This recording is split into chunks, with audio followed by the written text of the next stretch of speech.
Bienvenidas y bienvenidos.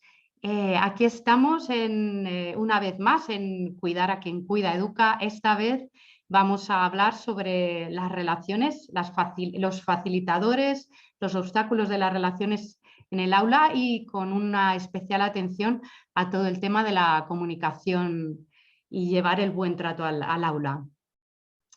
Muchísimas gracias a toda la gente que estáis participando en la organización de estas jornadas y a la Concejalía Feminismos del Ayuntamiento de Getafe y, por supuesto, a todas las personas que estáis participando y que estáis asistiendo, tanto la gente que estáis online como quienes os conectéis en diferido. Voy a compartir pantalla.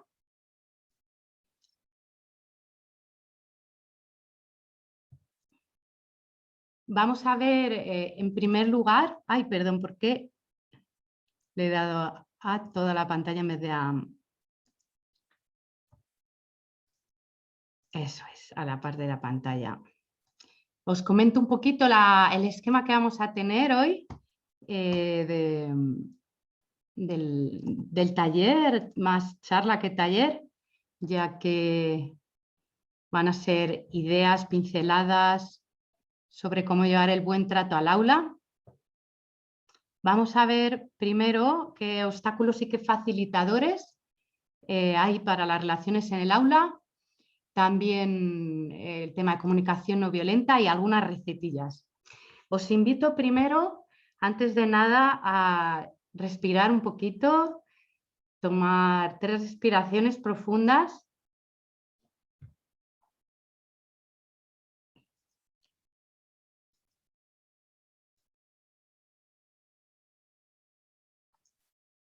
Y pensar en la propia experiencia como alumna o como alumno que hayamos vivido en primera persona en situaciones donde nos hemos sentido a gusto, con motivación, con ganas de ir al centro de estudios, con apertura.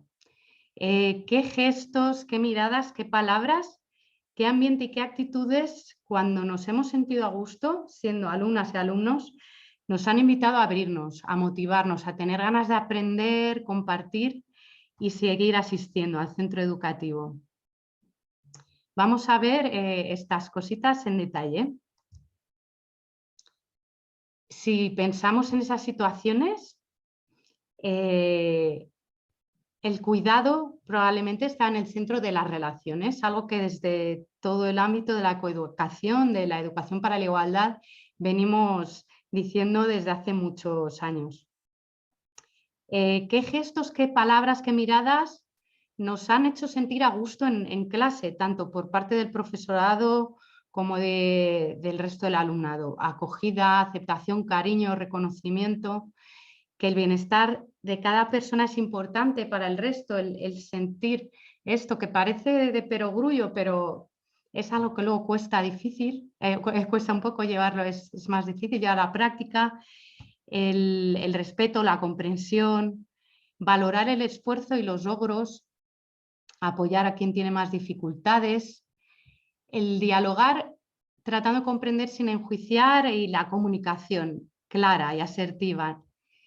En este vídeo, que os propongo que os miréis después, si ponéis por 13 razones la importancia de las palabras, está en la playlist de Psychowoman de Bullying, hacen un experimento y le preguntan al alumnado cuántos insultos escuchan cada día y cuántos han escuchado. Entonces escriben en la pizarra y hay muchísimas palabras, ¿no? No les cuesta nada pensar en estos insultos. Luego se les pregunta cuántas palabras agradables, cuántos halagos reciben. Y ahí hay gente que nunca ha recibido ninguna palabra positiva, ningún halago, y entonces esto abre un diálogo dentro del alumnado para que dar la oportunidad de que quien nunca se ha expresado, quien nunca le ha expresado su aprecio a otro alumno, a otra alumna, a un compañero, una compañera, lo pueda hacer. Os comento que este vídeo ha funcionado bastante bien en un taller de buen trato que di en secundaria y que podría facilitar un diálogo como una herramienta interesante para hacer videoforum y para hablar sobre estas cosas. Me llamó la atención lo visibilizada que está la violencia. Si pensáis también, si pensáis por un momento, representa la violencia con gestos, sin palabras. Seguro que os vendrían un montón de imágenes. Ahora si pensamos en representa la paz o representa el buen trato, nos costaría mucho más. Y tanto gestos como palabras. ¿Qué ocurre? Que está mucho más visibilizado la violencia que el buen trato. De hecho, la palabra buen trato no se recoge en el diccionario. Así que es muy interesante el facilitar palabras al alumnado y facilitar que pongan conciencia a cómo llevarse bien, a cómo facilitar buen ambiente. Otra actividad interesante que podemos llevar a cabo y que yo he hecho bastante con profesorado y con alumnado es pensar en primera persona qué te hace sentir, querida o querido, qué situaciones. Primero sería concentrarnos, os lo propongo ahora mismo, concentrarnos, sentir de nuevo el cuerpo, sentimos cómo está nuestro pecho, nuestra respiración. Tal vez haya inquietud, acogemos cualquier emoción que haya, porque esto es parte del buen trato también. Sentir, parar, sentirse y conectar con nuestras sensaciones del cuerpo que nos llevan a saber cuáles son nuestras necesidades. Desde aquí recordamos situaciones vividas en primera persona en las que nos hemos sentido queridas o queridos. Especialmente vamos a pensar en el aula, pero también podemos pensar en la amistad, en la familia. Vamos allá y de estas situaciones lo que vamos a sacar es el jugo. Más que pensar en esa situación concreta, vamos a ver qué es eso que nos hace saber que nos quieren. Voy a poner un ejemplo del aula. Cuando yo era alumna, alguna vez que tuve problemas y me llamó mi tutor para hablar conmigo, me hizo sentir querida y me ayudó a motivarme de nuevo. No hace falta que cuente todo, pero la esencia de aquí sería que se preocupen por mi bienestar es un signo de amor, de que me siento importante, que me siento valorada y en este sentido esto facilita siempre el aprendizaje, el crecimiento y el desarrollo. Entonces vamos a ver también situaciones en las que nos hemos sentido poco o nada queridas o queridos y qué es eso que nos hace saber que nos hace sentir de esta manera. También podemos pensar en situaciones vividas en tercera persona, que ahí no hay amor ni hay buen trato. Bien, pues esta actividad propuesta tanto a alumnado como a profesorado, os voy a comentar qué salió en relación al profesorado y qué son obstáculos para las relaciones y que les ayuda también a poner conciencia al alumnado de qué les daña, qué les perjudica. El alumnado ve muy fácilmente la exclusión, el ignorar, el hacer el vacío, el no contar con otra persona, son cosas que ven fácilmente. El profesorado ve más lo de enjuiciar o sermonear, que esto en comunicación, cuando analizamos desde la comunicación no violenta cuáles son los obstáculos a la comunicación, es uno de los típicos, de las típicas cosas que pensamos en qué nos llevan a cerrarnos. También el alumnado ve con facilidad las faltas de respeto, la falta de escucha, el que no me escuchen cuando quiero decir algo importante, que no me acepten como soy, que alguien aproveche una situación de vulnerabilidad, el control, la imposición, el chantaje emocional.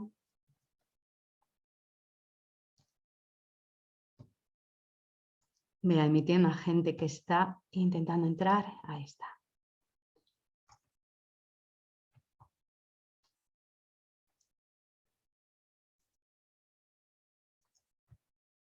Como lo dice también en primera persona el profesorado, esto fue a lo largo de 5 años, tomé nota de todo lo que comentaban. Que no me tengan en cuenta al tomar decisiones que me afectan, la falta de reconocimiento a lo que aporto, no tener en cuenta minimizar o deslegitimar mis sentimientos, emociones o necesidades, que olviden algo que es importante para la relación o para mí, que no me miren a los ojos cuando hablo, no en una situación muy esporádica, sino de manera frecuente, que no me miren, que critiquen o desprecien lo que me gusta o me interesa. Pensemos en muchas veces cómo se habla del alumnado y se critica mucho sus gustos musicales, que bueno, nos pueden gustar o no, pero de allí a criticarlo explícitamente nos puede obstaculizar las relaciones, o gustos de ropa, o gustos de lo que sea, ¿no? Lo importante que es saber acoger sin enjuiciar. El que me coarten a la hora de hablar, lo pongo todo en primera persona porque esta actividad la propuse en primera persona para que fuera más fácil ir de lo concreto y de la experiencia vivida a lo teórico y a lo que nos sirve, ¿no? Para destacar, saber qué nos dificulta las relaciones y qué nos quita motivación en el aula, que nos ayuda a llevarnos bien y a sentirnos a gusto. Que no se tengan en cuenta mis opiniones, las malas contestaciones, hablar sin tacto, la mentira, la competitividad, injusticia, desigualdad. Y ahora vamos a relacionar esto con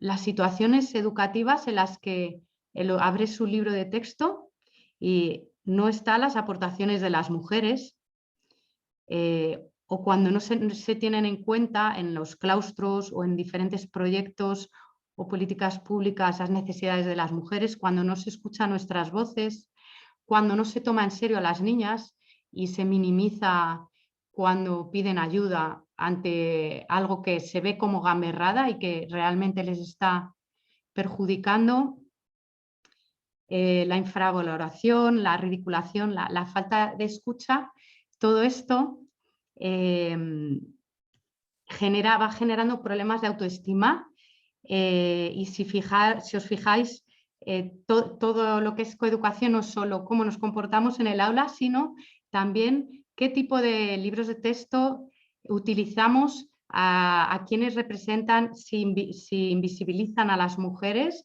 y las aportaciones también de la población negra, de la población gitana, y si visibilizan también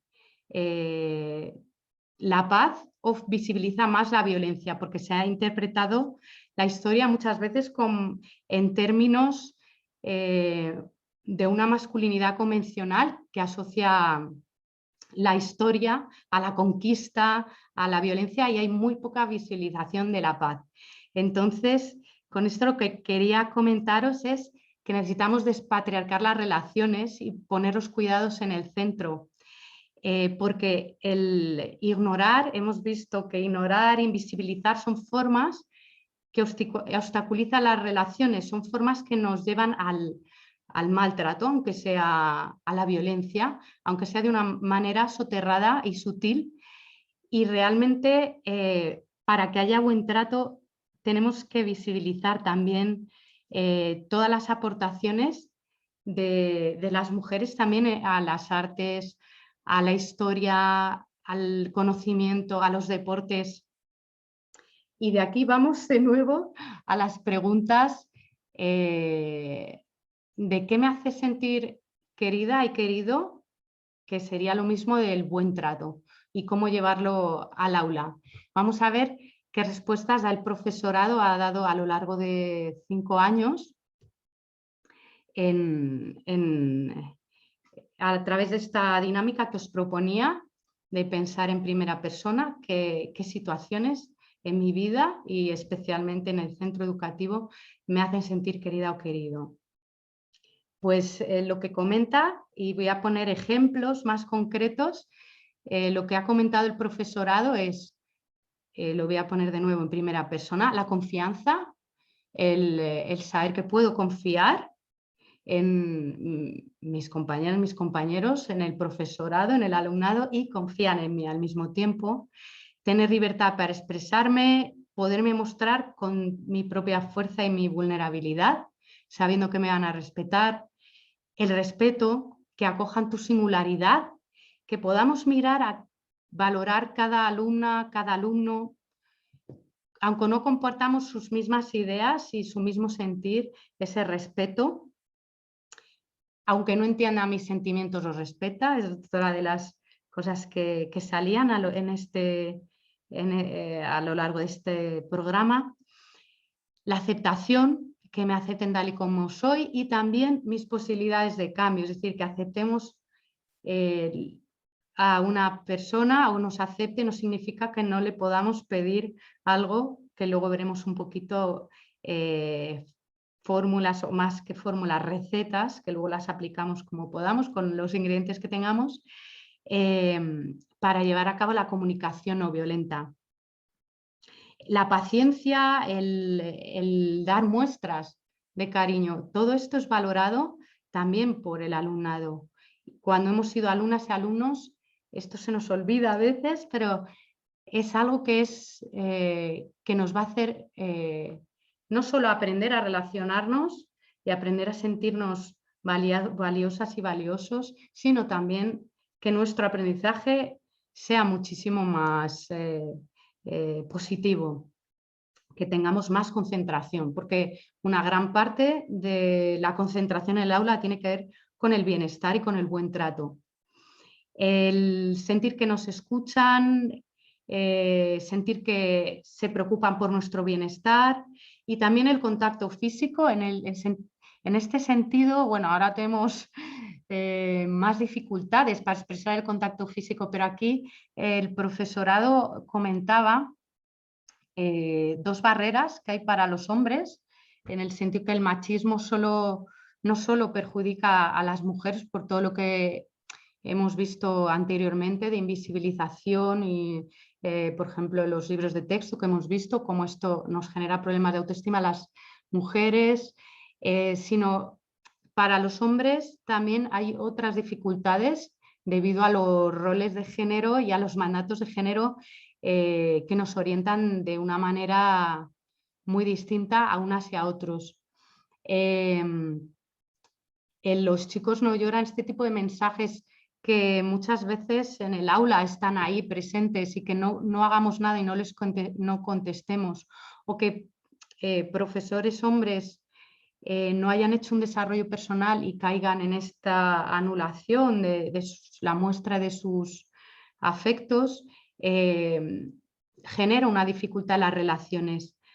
También el hecho de que la mayoría el profesorado ha comentado, sobre todo profesorado de infantil, comentaba que el hecho de que la mayoría de los agresores sean hombres ha actuado en perjuicio de ellos porque se les veía con desconfianza.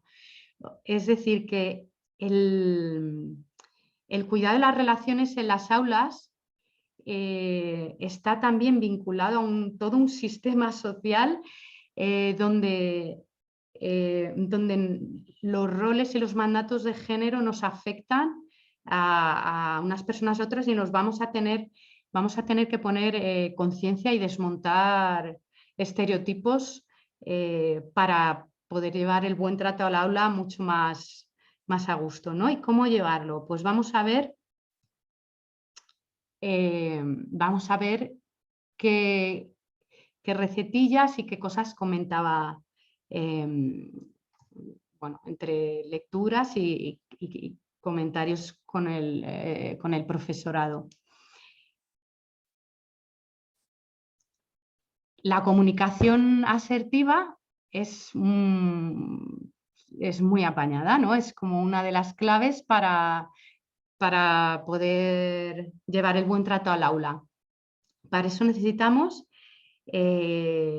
sentir, tener en cuenta, diferenciar cuáles son los hechos, qué estamos viendo, diferenciar qué es lo que está ocurriendo, cómo me siento, también empatizar y poder expresar, pedir, preguntar.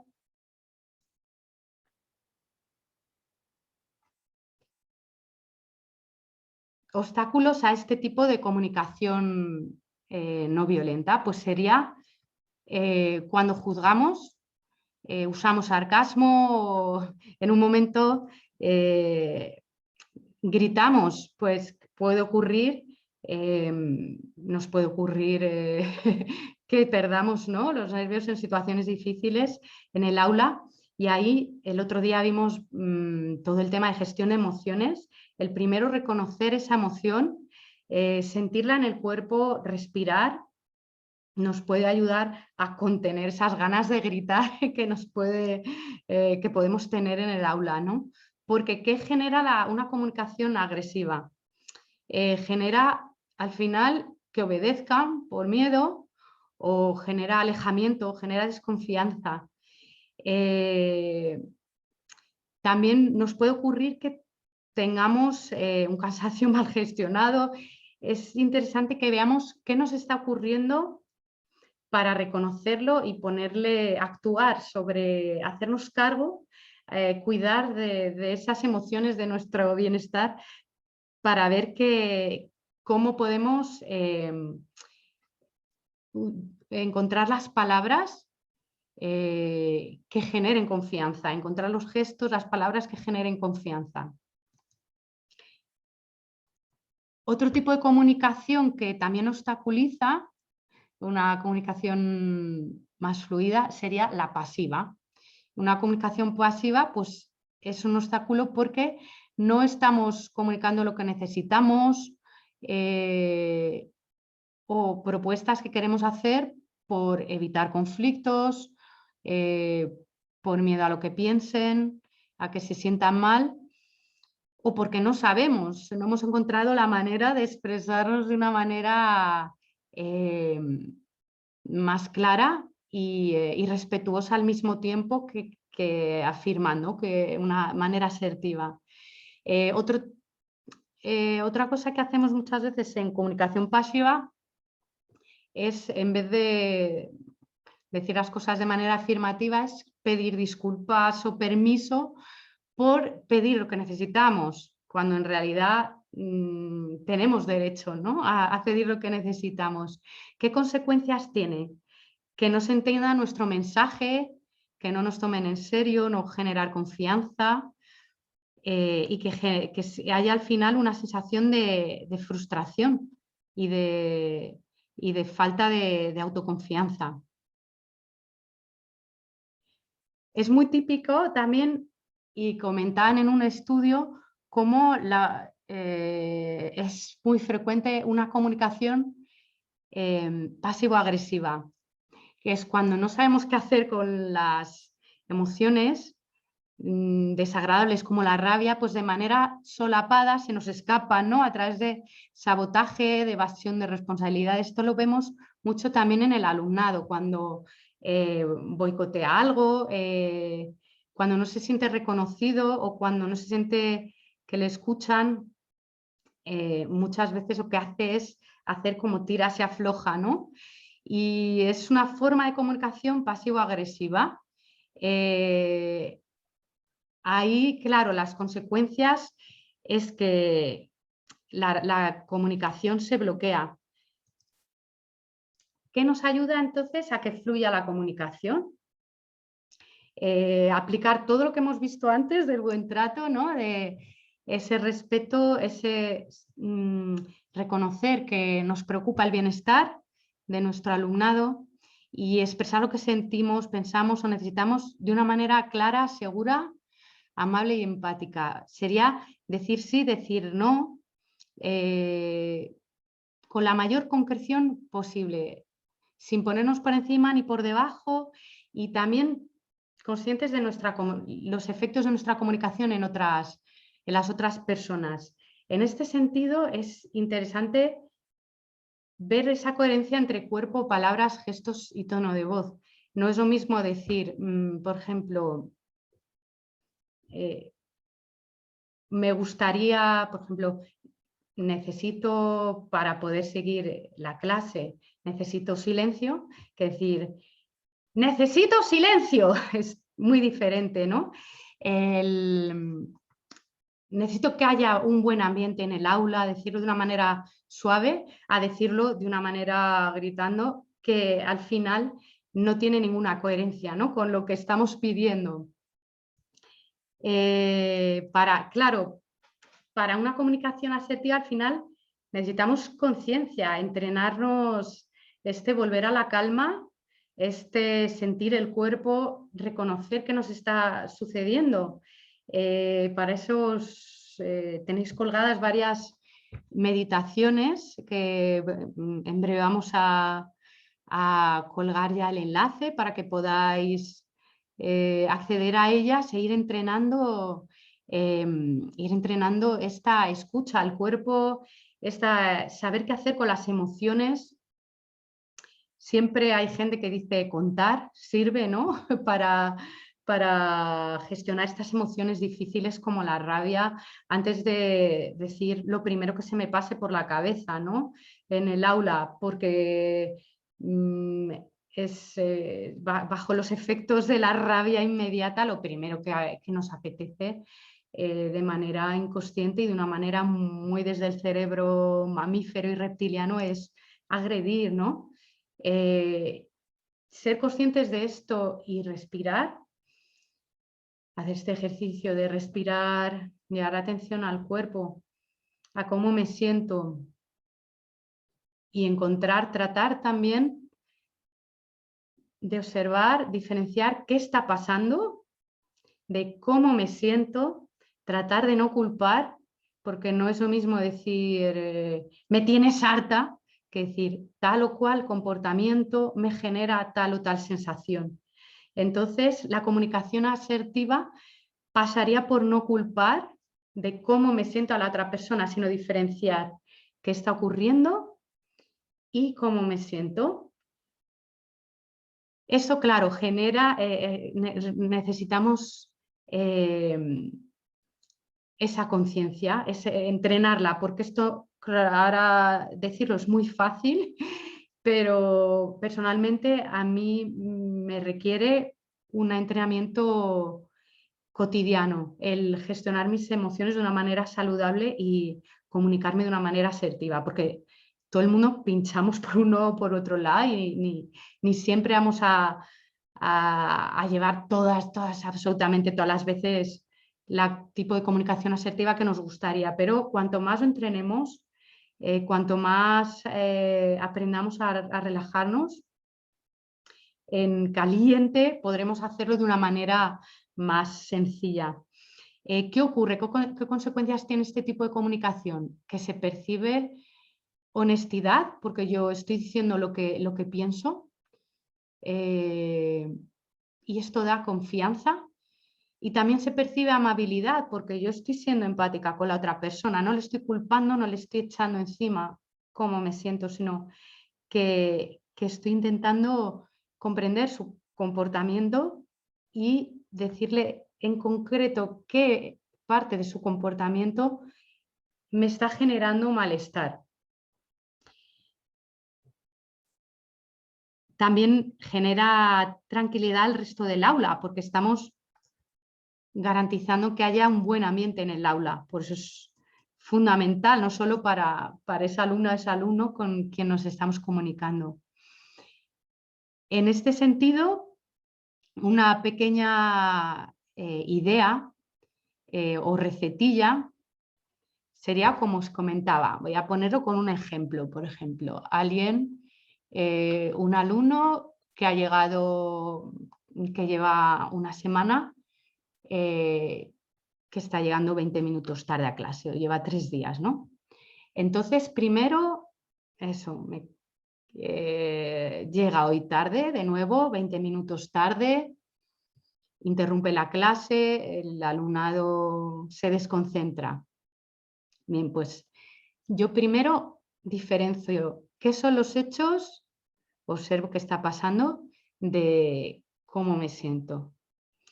A la hora de comunicarlo, yo comunicaría los hechos, es decir, solo el comportamiento. No echaría la etiqueta de eres un tardón o eres una tardona a mi alumnado, ¿no? Porque eso, ¿qué genera? Al final, lo que decíamos antes de la comunicación agresiva, genera que la otra persona se ponga a la defensiva, genera alejamiento y no genera confianza, ¿no? Porque no está, además, muchas veces al interpretar y poner una interpretación a lo que está pasando sin tener una certeza, podemos estar enjuiciando, no sabemos qué le ha pasado a esa persona. Por eso tan importante el centrarnos en los hechos, en el comportamiento. Después yo me hago cargo de mi emoción. Siento la emoción, me hago cargo y ahí me doy cuenta que me molesta, que entre tarde, que interrumpa y a lo mejor al sentirme, al concentrarme en la respiración, al concentrarme en mis sensaciones ya me calmo un poco. Al tomar conciencia de mi enfado ya puede que mi enfado al verse reconocido baje un poquito de nivel.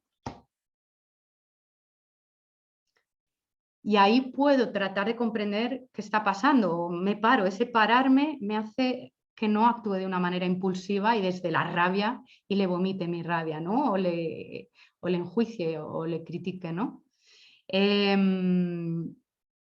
Luego podemos empatizar y si necesitamos preguntar algo. No es lo mismo decir, vomitar mi rabia, eres un tardón, eres una tardona, que decir, ¿estás bien? ¿Ha ocurrido algo?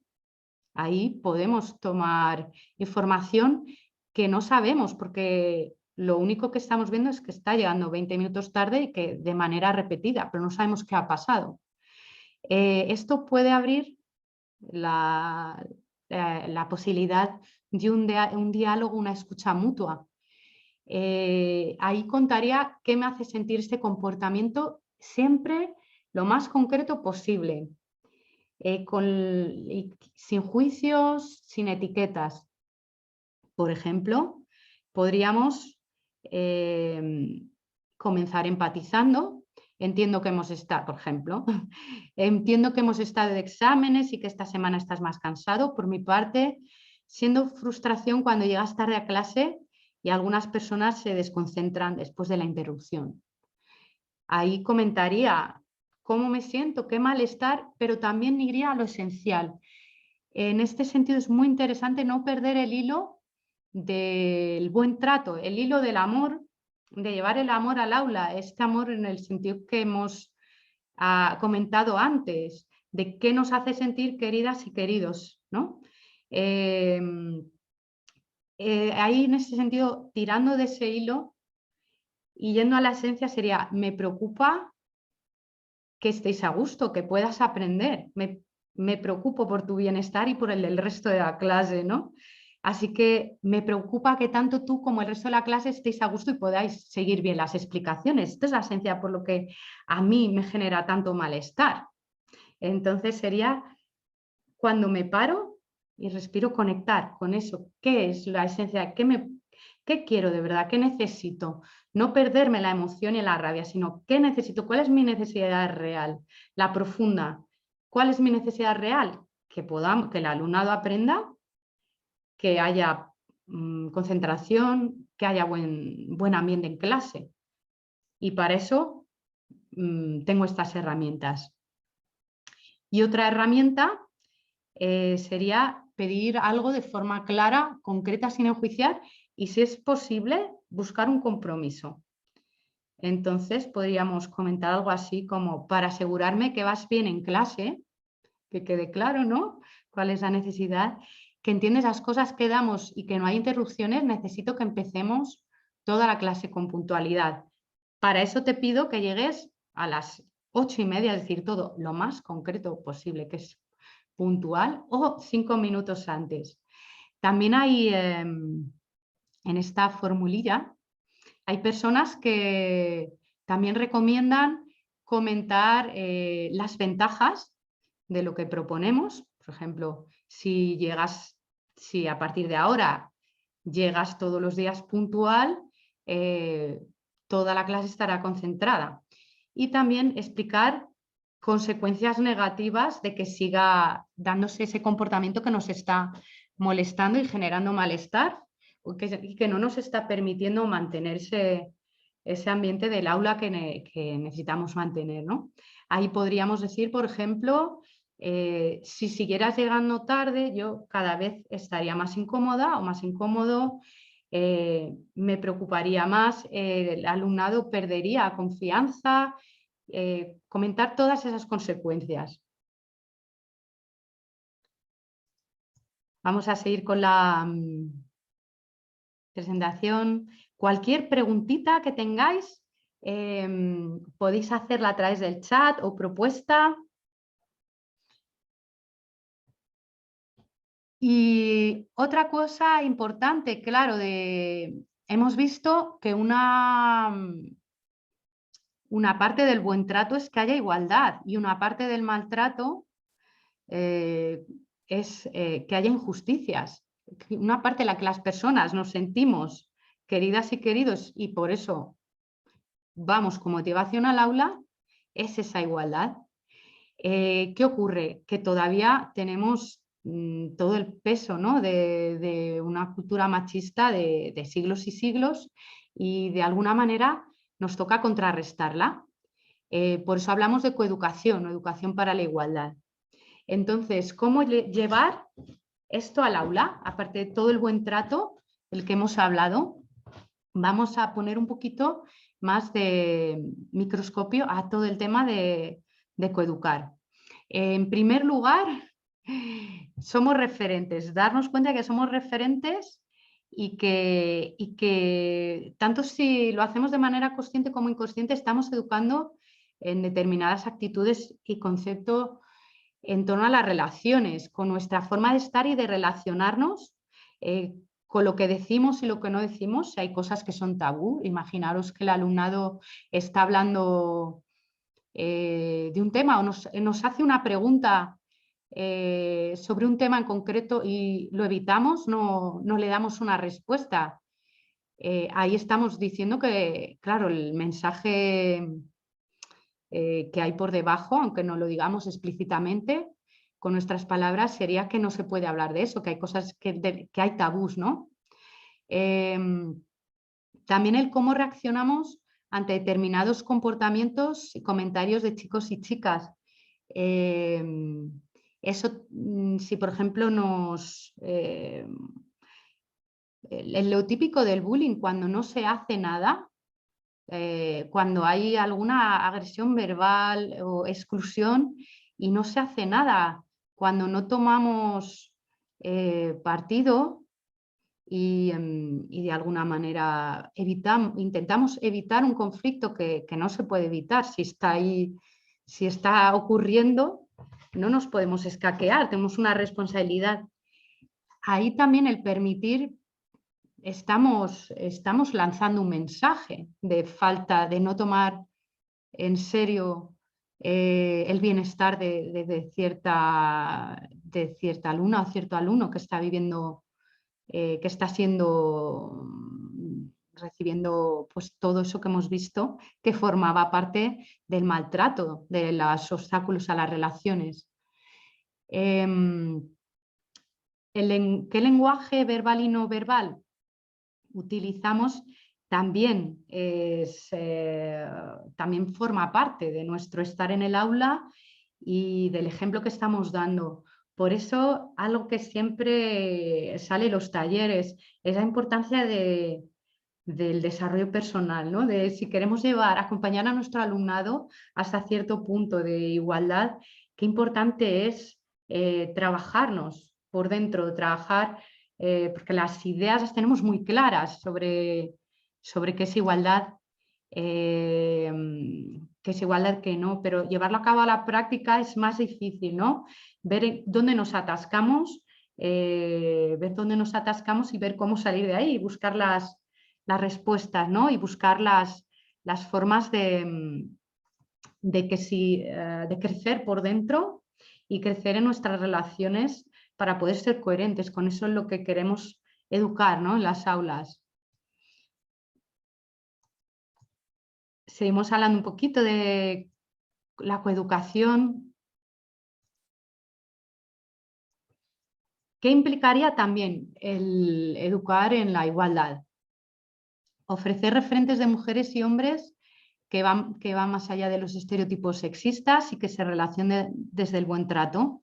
Aquí podemos pensar en, por ejemplo, visibilizar mujeres líderes, mujeres en profesiones no estereotipadas, padres cuidadores o abuelos, visibilizar profesiones variadas asignadas a distintos sexos. Si, por ejemplo, estamos en infantil, ¿qué canciones utilizamos en el aula? Está, por ejemplo, la canción de Los Colores, que habla de distintas profesiones. Si hay alguien infantil, no sé si la conocéis. Hay, por ejemplo, un cantautor infantil que se llama Luigi Pup y que las canta todas en masculino. Pues las tunearíamos, ¿no? Porque el ofrecer referentes no estereotipados y el facilitar que tanto las chicas como los chicos se puedan identificar con diferentes maneras de ser, que puedan ser libres a la hora de elegir, que sepan que hay lugar para eso que les mueve en la vida, ¿no? Eso pasa por visibilizar a través de imágenes.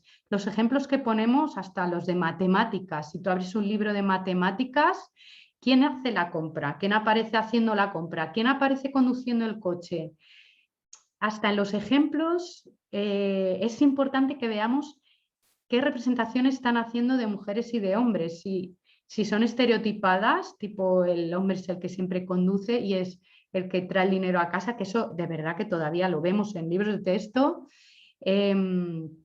Si, por ejemplo, cuando mostramos una familia, hay imágenes de familias diversas o solo la familia que se muestra está formada por madre, padre, hijas e hijos, o si ofrecemos más referentes, ¿no?, de familias formadas por dos madres, por dos padres, por una madre sola, un padre solo, familias extensas con abuelas y abuelos.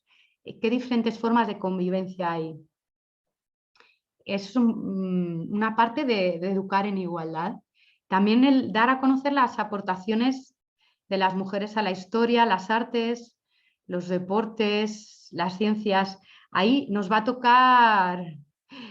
tocar buscar, porque desgraciadamente, y aunque ha habido reuniones con las editoriales, con diferentes editoriales desde el Instituto de la Mujer, que eso, esa actuación se llevó a cabo hace tiempo, no siempre se han puesto todas las pilas, ¿no? Lo suficiente. Y todavía sigue habiendo representaciones que invisibilizan, y ya hemos visto al principio cómo es que me invisibilicen, que no me tengan en cuenta, que no tengan en cuenta lo que aporto. Es una forma de maltrato, es una forma de violencia sutil. No es un golpe físico, visible, pero es un golpe simbólico y es un golpe que hace daño y que afecta a la autoestima, al crecimiento y al desarrollo. Y eso es lo que se hace cuando no utilizamos contenidos que tienen en cuenta las aportaciones de las mujeres a la historia, las artes, las ciencias, etcétera, a cada una de las asignaturas que impartimos. Otra cosa importante es el espacio de juegos. ¿Qué actividades, cómo se organiza el espacio del centro? Se le ocupa muchísimo más espacio los juegos que implican balón. ¿Quiénes juegan más a esos juegos? ¿Las chicas o los chicos? Adivinad. Si queréis poner algo en el chat.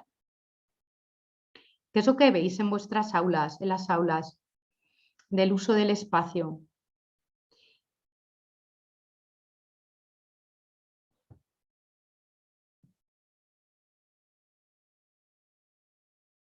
Normalmente vemos que las chicas, pues hay más chicas que se organizan en grupos más íntimos y que los chicos, hay más chicos, no todos los chicos ni todas las chicas, pero los juegos con balón suelen ser más acogidos por los chicos por una historia muy larga y resulta que ocupa muchísimo más espacio.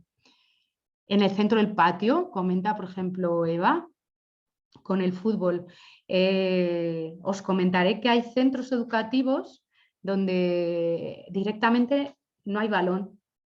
Es interesante y tienen un montón de juegos diferentes y están teniendo muy buenos resultados. Por ejemplo, Senbazuru, que es de origami, un proyecto muy bonito que hay por aquí cerca de educación en las primeras etapas de la vida, trabajan sin balón y están viendo que hay muchísimo más tranquilidad, que se diversifican mucho más los juegos y que no se estereotipan tanto. Y además juegan más chicas y chicos juntos y eso favorece bastante la igualdad. No es que no pueda haber espacios en los que los chicos se reúnan por su cuenta y las chicas por otro. De hecho, cuando coeducamos, puede haber acciones en las que nos interese separar para hacer acciones concretas o también queremos que haya libertad, ¿no? Y que elijan con quién se quieren juntar. Pero sí podemos fomentar, o sea, no se trata de obligar de una manera violenta, ¿no? Que es lo que justo hablábamos de comunicación asertiva y de no violencia y de paz. Pues cuando hay imposición nos cerramos. Cuando hay apertura y cuando te ofrecen referentes, te motiva, ¿no? Así que también la manera como lo hacemos, en coherencia con todo lo que estamos comentando, facilita la igualdad. Así que, ¿cuándo favorecer, ¿no? Que se junten chicas y chicos?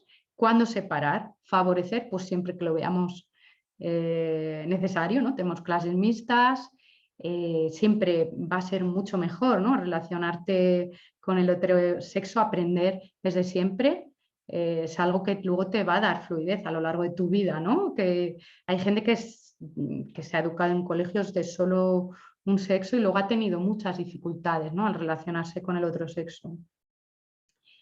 Sin embargo, por ejemplo, si viene alguien externo o si trabajamos algún tema en el que queramos abordar cuestiones de género o cuestiones relacionadas con la sexualidad, en el aula, ahí puede convenir bastante separar grupos de chicos y de chicas para que tengan más tranquilidad a la hora de hablar.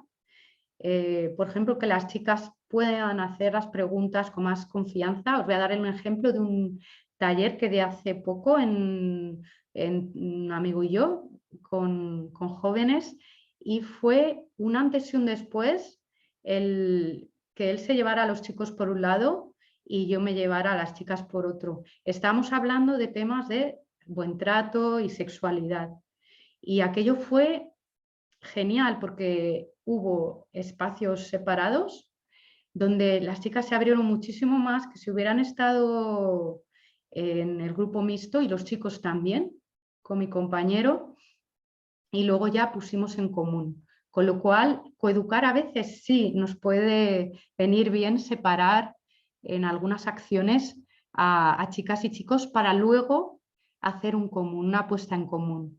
Vamos a seguir viendo que facilita el proyecto de vida, también es algo fundamental. Fijaos, si tú preguntas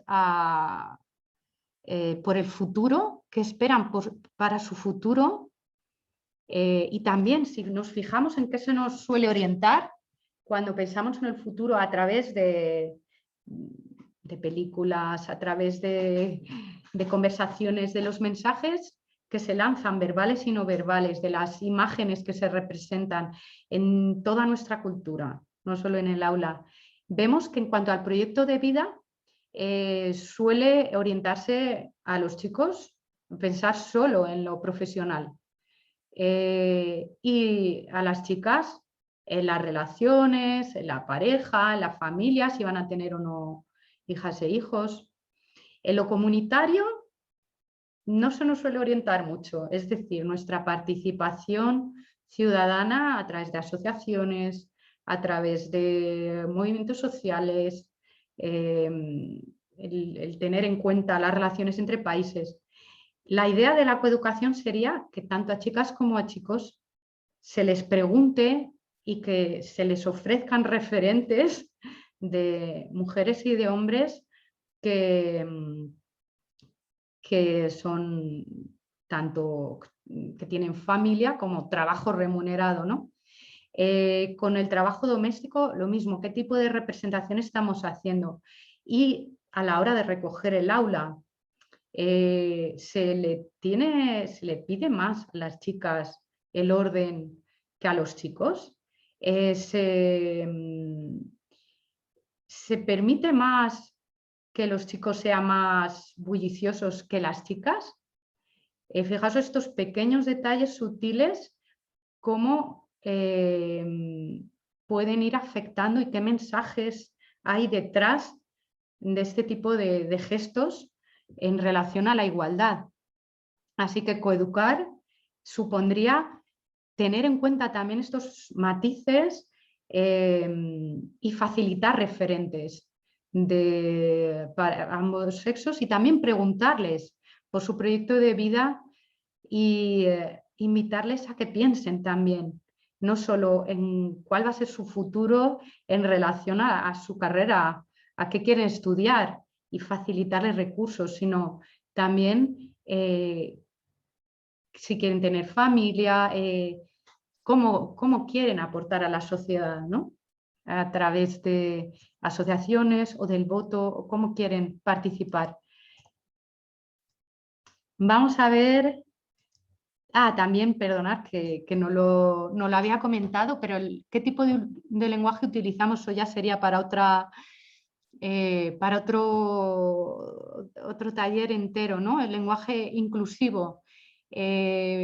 El no usar un lenguaje inclusivo, el usar masculino como genérico genera mucha confusión.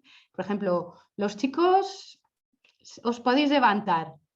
Eso muchas veces dice las chicas, ¿me puedo levantar o no? ¿No? Este tipo de ejemplos que habría un montón. ¿No? El hombre de las cavernas, ¿qué imagináis? Una mujer realizando pinturas en las cavernas o un hombre con un garrote, ¿no? La imagen suele ser la imagen que nos viene si usamos el masculino como genérico, pues nos vendrán imágenes, representaciones masculinas. Y vamos a ver cómo llevar el buen trato al aula, qué tipo de recetillas he ido recopilando de contestaciones del profesorado a lo largo de años. Y después de haber realizado esta propuesta de piensa en primera persona qué te hace sentir querido, qué te hace sentir querida y qué no, ¿no? Bien, pues después de varios días de reflexión, el profesorado da respuestas como dando apoyo, por ejemplo, pues una palmadita cariñosa, ¿no? Y mostrar el interés por ellas y por ellos, conociéndoles, que vean que nos importa su bienestar, la cercanía, mostrar cercanía, no necesitamos mantener una imagen que asuste, ¿no? ¿Para qué? Para que nos obedezcan, pues no nos interesa, ¿no? Porque eso no generaría confianza. El llevar el humor al aula, mostrar amor por la materia, hacer la clase interesante, motivarles.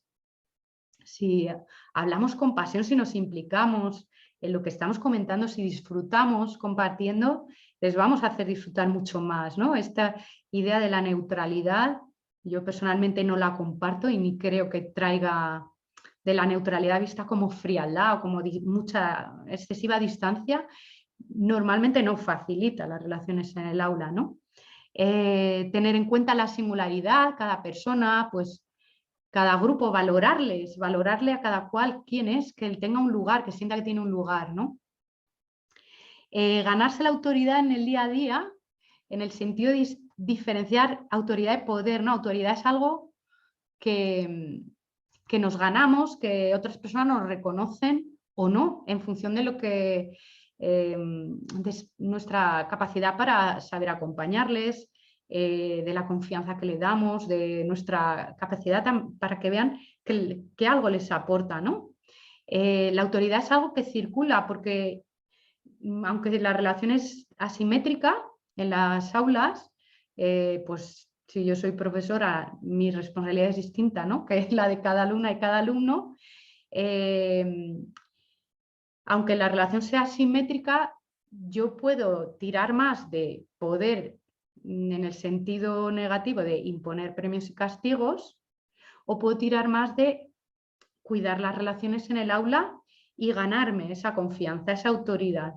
Imaginaos, si recordáis alguna situación de persona autoritaria en vuestra vida, ¿tenía autoridad para vosotras o para vosotros? Yo personalmente, la gente autoritaria no me ha representado autoridad, no se la he reconocido, yo he perdido la confianza, a lo mejor he obedecido porque no me quedaba otra, porque había un castigo, pero realmente yo perdía confianza. Si no hay confianza, no hay autoridad.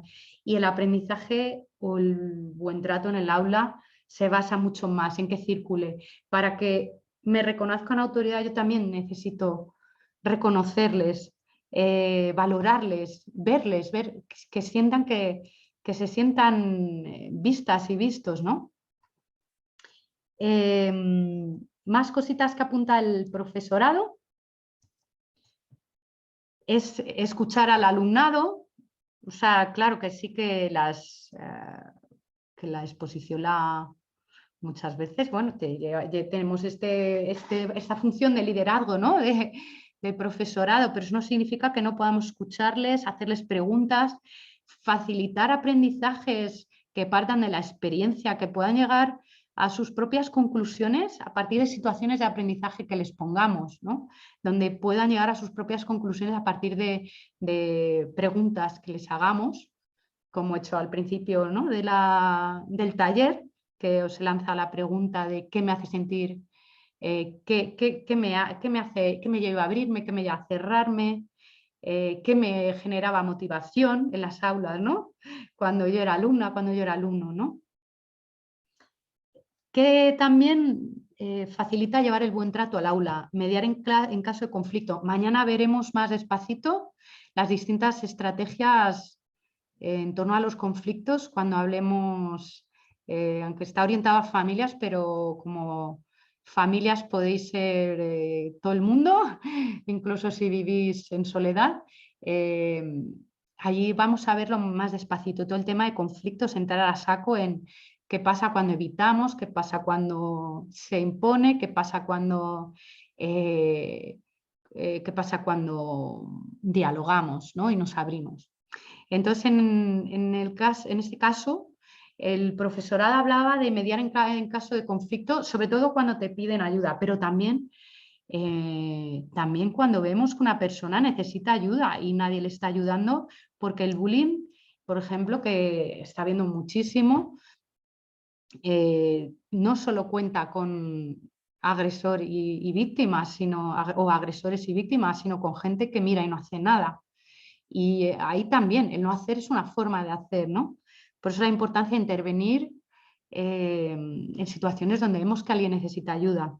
El acompañar con cercanía y respeto, que vean que estás cuando lo necesitan, fomentar la participación de quienes, las personas más introvertidas, por ejemplo,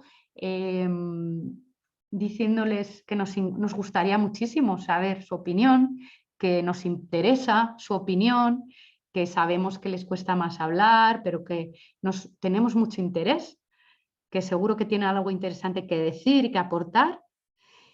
En muchos centros educativos se hacen asambleas como un espacio donde se atiende a conflictos o a cómo se sienten. un espacio donde pueden hablar de esas cosas que tienen que ver con las relaciones, con cómo, incluso con las normas, ¿no? Con las normas que ponemos y que se negocien, con cómo gestionamos los conflictos que hay en el aula y que puedan participar, el dedicarle un ratito, ¿no?, a la asamblea. Muchas personas comentan que les ha venido súper bien en sus procesos educativos, sobre todo si esto se hace desde infantil, ¿no? Los gestos cariñosos, el reconocimiento, conocer a las familias, ver qué historias hay detrás. Eso nos va a permitir también saber qué está pasando, ¿no? Y poder tener más recursos para actuar. El hacer que participen en el establecimiento de normas y límites. Por ejemplo, si todo el aula está hablando a la vez y nadie se escucha, pues podemos invitar con comunicación no violenta, ¿no?, a reflexionar sobre qué ocurre, cómo nos sentimos cuando está el aula así, si podemos avanzar, qué va a pasar. O sea, que piensen mediante preguntas, invitarles a que piensen a las consecuencias, ¿no? Multiplicar los apoyos cuando es necesario. Una pregunta que me han hecho mucho en los centros educativos es qué hacer cuando detectas que una alumna o que un alumno está sufriendo violencia. Claro, ahí, por ejemplo, sería un ejemplo clarísimo de una necesidad de multiplicar los apoyos educativos. Necesitaríamos hablar con el resto de profesorado, hablar quizá con profesionales externos, pedir apoyos para hacer una acción conjunta. Es otro ejemplo de cómo llevar el buen trato al aula. Y todo lo que hemos visto antes, ¿no?, de qué nos hace sentir queridas y queridos, es pues casi igual a lo que al alumnado les hace sentir con motivación, les hace sentir que son importantes, que nos preocupa su bienestar y eso facilita el desarrollo, ¿no?, y el buen ambiente en las aulas. ¿Qué entiendo cuando hablo de conflictos? ¿Qué entiendo por conflicto? Diferencio conflicto de violencia, ¿no?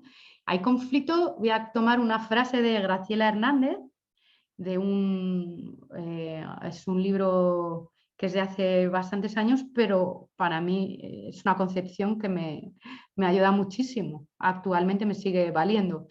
Hay conflicto cuando sentimos que nuestros pensamientos, sensibilidades, deseos, códigos o necesidades, además de no ser coincidentes, son difícilmente compatibles con los de otra persona. A menudo lo que es incompatible no es tanto lo que pensamos o necesitamos, sino lo que nos lleva a hacer cada pensamiento o cómo damos solución a cada necesidad.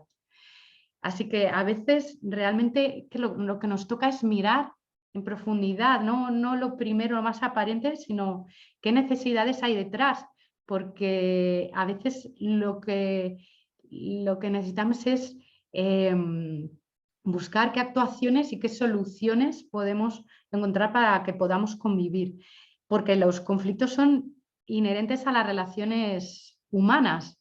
Los va a haber siempre, ¿no? Es que si somos diferentes, habrá diferencias que conflictúen y diferencias que no, ¿no? Pero claro, las que conflictúen, pues quizá a veces una simple mirada, una palabra, pues vale, bastan para coger la discrepancia, colocarla en su sitio y recomponer la relación, ¿no? Lo que hemos visto antes de la comunicación no es solo lo verbal, sino también lo no verbal. Y otras veces lo que necesitamos es más palabras, más gestos, más paciencia, más juego de mediación para abrir el conflicto, ponerle palabras y sacarlo a la luz sin dañar la relación, o incluso para darle un sentido en la relación, ver qué tipo de herramientas, ¿no?, podemos usar. Hemos visto antes ejemplos de comunicación no violenta cuando algo nos genere conflicto. Y mañana ya os comento que veremos más en el dossier que vais a tener en breve en la página donde vamos a colgar todos tanto las charlas y talleres grabados. Vais a tener estas diferentes estrategias a la hora de abordar los conflictos y mañana lo veremos con mayor profundidad. Ahora voy a centrarme en algunas recetas, ¿no? Digo recetas porque la receta es algo que cada cual lo adapta a sus circunstancias, a ti te da la receta y luego tú con los ingredientes que tienes la haces como puedes, ¿no? ¿Y qué recetas vemos?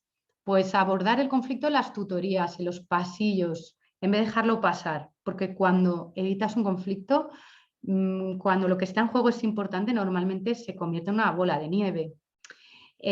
Hay casos en los que nos va a tocar abordarlo en el momento, por ejemplo, cuando es el conflicto, una diferencia, se ha abordado con violencia, es decir, por ejemplo, hay una alumna o un alumno que a un grupito no le gusta su forma o le tiene envidia, lo que sea. El cómo gestiona ese conflicto con violencia sería, pues si hay cualquier agresión física, verbal, exclusión, lo que hemos visto al principio, ¿no? De esas cosas que no nos hacen sentir queridas o queridos y que incluso nos dañan, ¿no? Esa sería una manera de gestionar el conflicto con violencia. Si vemos que ocurre eso, es necesario abordarlo en ese momento, por ejemplo, ¿no? Hay profes que en algún momento han utilizado el role-playing para representar una situación y facilitar la toma de conciencia y la empatía sobre algo concreto, para que una misma persona haga distintos roles. Hacer un comentario texto que refleje una situación similar o invertir los roles, también reflejar una situación similar pero con los roles invertidos para facilitar la toma de conciencia. O sea, podemos usar muchos trucos, ¿no? para facilitar que esos conflictos en el aula el alumnado pueda ponerle conciencia y buscar soluciones. Charlas también, acudir a personal especializado externo al centro o proponer al alumnado, por ejemplo, en cuestiones relativas a la igualdad, que haga una búsqueda web sobre, por ejemplo, grupos de hombres por la igualdad, aportación de mujeres a la historia, a las ciencias, a las letras, etc.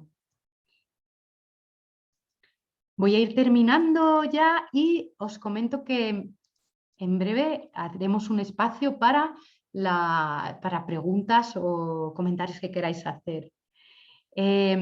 Podemos trabajar con letras de canciones, por ejemplo, si vemos, pero siempre que usemos letras de canciones que sean del alumnado, con una delicadeza muy grande para que el alumnado no se sienta enjuiciado, ¿no? Podríamos valorar lo interesante de la música, de esa canción, de lo marchosa que es, lo que nos anima, y luego cuestionar la letra, por ejemplo, si estamos trabajando el tema de igualdad, ¿no?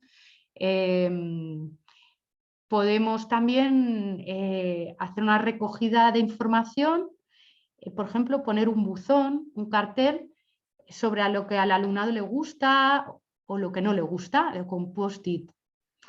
En las tutorías también cada persona puede apuntar cómo se encuentra, que lo firme y lo dé al profesor o a la profesora para saber cómo está cada persona y qué ideas más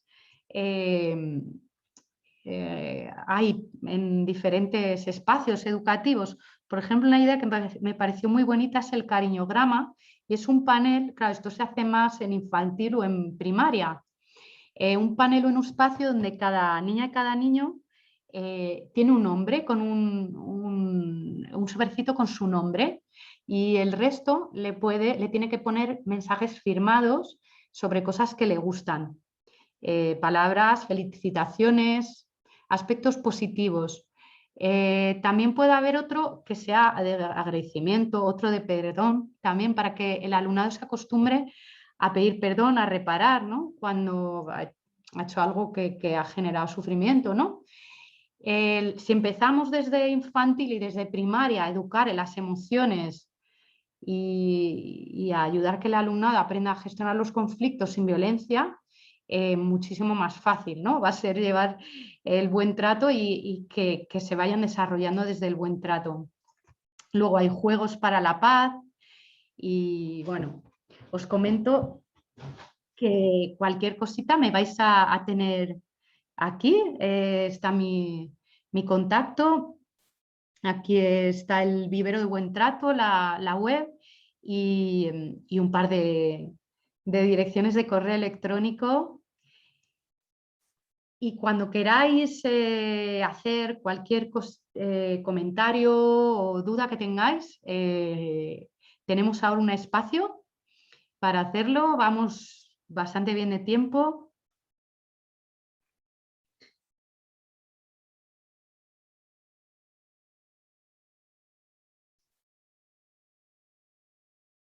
He ido muy rápido, sé que he ido muy rápido y os comento también que eso, pondremos recursos.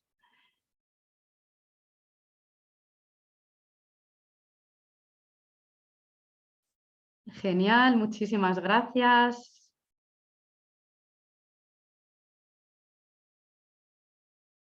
¿Alguna cosita? Veo palabras de agradecimiento. ¿Alguna cosita más? Genial. Bueno, muchísimas gracias a quienes habéis estado ahí en diferido.